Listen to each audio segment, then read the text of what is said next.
नमस्कार दोस्तों, मैं आपका अपना ऋषि आज लौट आया हूँ जन्नत का एक और अगला भाग लेकर। अब तक हमने सुना कि कैसे कमाल साहब की आत्मा चमेली बाई को हमेशा के लिए अपने पास रखना चाहती थी। वो उसका हर रोज इस्तेमाल कर रही थी और उन्हें किसी को भी खबर नहीं थी। और अब उसके साथ क्या होगा जानने के लिए जानते हैं आगे। न जाने कैसे कमाल साहब को भी भनक मिल गई चमेली बाई के हुस्न की। फिर उन्होंने देर नहीं की, फौरन चांदी की थाली 1000 गंगा जमुना सिक्के रेशम रुमाल से ढककर नजराने के रूप में चमेली बाई के पास भेज दिया। गंगा जमुना सिक्कों से क्या मतलब? मैंने पीछ के टोक कर पूछा। मजिद मियाँ ने बताया, सोने चांदी में मिले जुले सिक्कों को उन दिनों गंगा जमुनी कहते थे। उसे खास मौकों पर नजराने के रूप में पेश किया जाता था। फिर पल भर रुककर मस्जिद के कमाल साहब की कहानी आगे बढ़ाई थी। फिर भी उसने मुस्कुराकर नजराना कबूल कर लिया। इससे बाद एक दिन वह कमाल साहब के गले का हार भी बनकर झूल गई। कमाल साहब के अधेड़ बदन से सिरहन से दौड़ गए। चमेली बाई के अनार के फूल जैसे कोमल होठ उन्होंने चुन लिए थे। दिन बीतने लगे। रोज सांझ होते ही चमेली की सजी सजी हुई पालकी कमाल साहब की कोठी के फाटक पर उतरने लगी। फिर रात रंगीन हो उठती नशे में धुत कमाल साहब पूरी तरह रात सूरा और सुंदरी से नशे में डूबे चमेली बाई की गोद में पड़े रहते। धीरे धीरे कमाल साहब तो बर्बाद होने लगे, मगर हुस्न की मलिका चमेली बाई आबाद होने लगी। जब दौलत खत्म हो गई तो जमीन जायदाद बिकने लगी। फिर एक ऐसा वक्त आ गया कि आप सामने जो कोठी का खंडहर देख रहे हैं उसे छोड़कर कमाल साहब का सब कुछ बिक गया। ऐसे मामलों में जैसा अक्सर हुआ करता था वही हुआ। कमाल साहब समझते थे कि चमेली दिलो जान से उन्हें प्यार करती है और उनसे कभी अलग न होगी, मगर राजा और रंडी भला किसी के हुए हैं आज तक? ढूंढ पेड़ देखकर एक दिन साहब ने डाल के भी चिड़िया उड़ गए। कमाल साहब बूढ़े तो हो चले थे, अत्यधिक सूरज सुंदरी के सेवन से शरीर का जर्जर हो चुका था। आखिर चमेली बाई की बेवफाई के सदमे को बर्दाश्त न कर सके और एक रात इसी कोठे में दम तोड़ दिया उन्होंने। मरते वक्त उन्होंने पास न एक फूटी कौड़ी न थी, अपना कोई ना रिश्तेदार था। चमेली बाई के कारण उनकी बीवी और रखेल पहले ही उन्हें छोड़कर चली गई थी। औलाद कोई नहीं थी। उनकी यादगार रूप में बस एक कमाल साहब की अय्याशी और जिंदा दिली के साथ साथ चमेली बाई की बेवफाई की कहानी सुनाने वाला यह खंडहर भर गया है। अब पूरी कहानी सुनकर मजीद उदास नजरों से कमाल साहब की कब्र की ओर देखने लगा। फिर जैसे आप से बोला, मगर पंडित जी, कमाल साहब की रूह तो जिन्नात में कैसे शांति मिली? कभी कभी उन्हें रूह कब्र से जाग जाती है, फिर कई दिनों तक भटकती रहती है कोठी के खंडहरों में।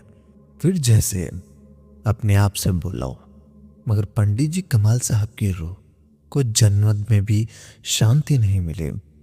कभी कभी उसकी रूह कब्र से जाग जाती है और फिर कई दिनों तक भटकती रहती कोठी के खंडहरों में। सांझ का स्याह काली माँ कोठी के सिरकते हुए खंडहरों और टूटी फूटी कब्र में फैल चुकी थी। मेरा मन न जाने कैसा हो गया था, लेकिन सोच रहा था इसे करुण कहानी की उषा का क्या स्तब्ध है। क्या कमाल साहब की रूह उसे परेशान कर रही है? फिर मेरे सामने एक प्रश्न उभरा, आखिर क्यों? सहसा उसी समय मुझे एक विचित्र आवाज सुनाई दी।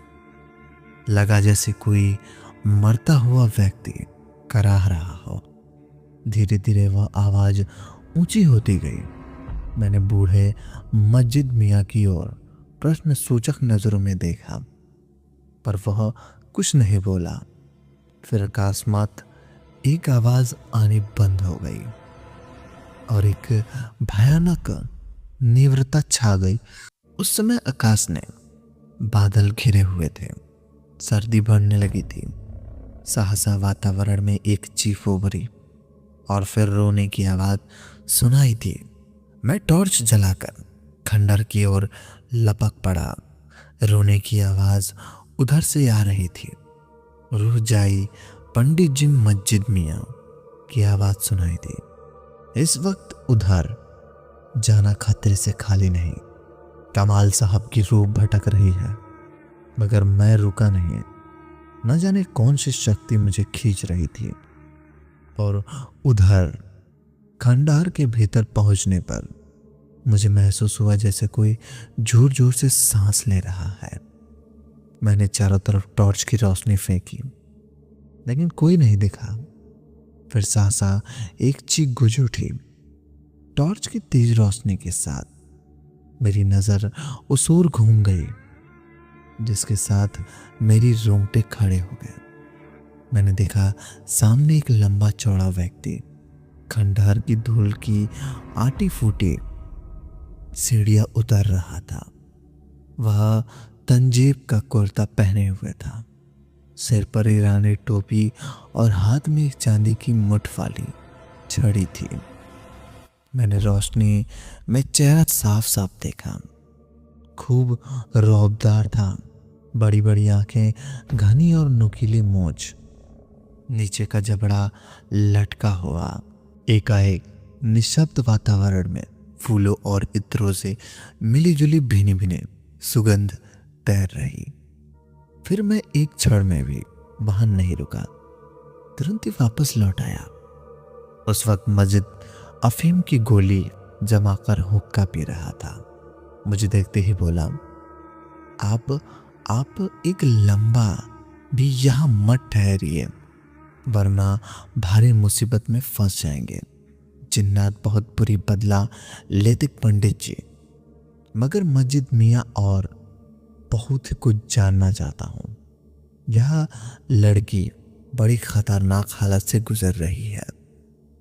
इस मामले में मैं आपकी कोई मदद नहीं कर सकता, टका सा जवाब देते हुए मस्जिद ने कहा। मगर मुझे ऐसा लग रहा मानो उस मस्जिद में कुछ छिपा रहा है। शुरू से मेरी खोजी प्रवृत्ति रही है। ऐसे रहस्य जब नानावृत नहीं हो जाते तब मुझे शांति नहीं मिलती। मैं जी जान से जुट किया। भादुड़ी महाशय एक ताबीज दे दी, जिससे काफी राहत थी उषा को। आखिर वह क्या छिपा रहा था? क्या सहसा को उस जन्नत से मुक्ति मिल पाएगी? जानने के लिए मिलते हैं अगले भाग में। तब तक के लिए धन्यवाद। अगर कहानी पसंद आई हो तो वीडियो को लाइक और चैनल को सब्सक्राइब कर दो, ताकि हमारी आने वाली कहानियां सबसे पहले आप तक पहुंचे। धन्यवाद।